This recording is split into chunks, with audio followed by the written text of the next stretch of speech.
Paris, the city of lights. But for one young boy, there was no light, only the cold, wet darkness of the streets. His name was Louis Vuitton. The year was 1835. In a small village in France, a boy of just 13 years old packed his few belongings, not for a trip, not for an adventure, but to escape. His stepmother was cruel, the poverty unbearable. He had no shoes for the road ahead. And so, with nothing but determination, Louis began a walk.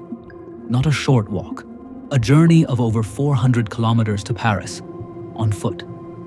Every night, he slept under the stars, sometimes under bridges. Every morning, he woke up with an empty stomach, but a mind full of dreams. When he finally reached Paris, the city was nothing like the stories. Yes, there were mansions, fine carriages, and fashionable women in silk dresses. But there were also beggars, crowded alleys, and the smell of the Seine River. Louis had nowhere to stay, no family to call, no food to eat.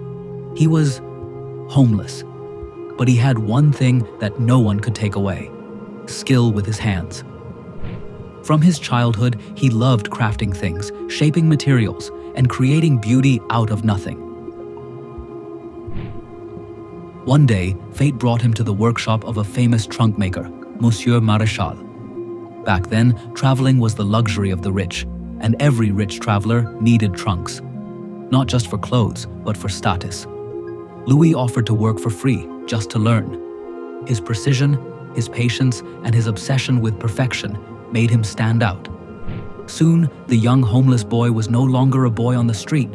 He was an apprentice to one of the finest craftsmen in Paris. Years passed. One day, a carriage stopped in front of the workshop. Inside was Eugénie de Montijo, the wife of Napoleon III, the Empress of France. She wanted her personal luggage made, perfectly crafted. And it was Louis who took the measurements, chose the materials, and built it. She was so impressed that she appointed him as her personal trunk maker. In a city of thousands of craftsmen, the once homeless boy now worked for royalty. The world was changing. Trains and steamships were making travel faster and easier. But the bulky round-top trunks of the past didn't fit well in cargo holds. Louis had an idea: a flat-topped trunk. It was stackable. It was waterproof. It was beautiful. In 1854, with all his savings, he opened his own workshop. Above the door, one name was painted in gold letters: Louis Vuitton.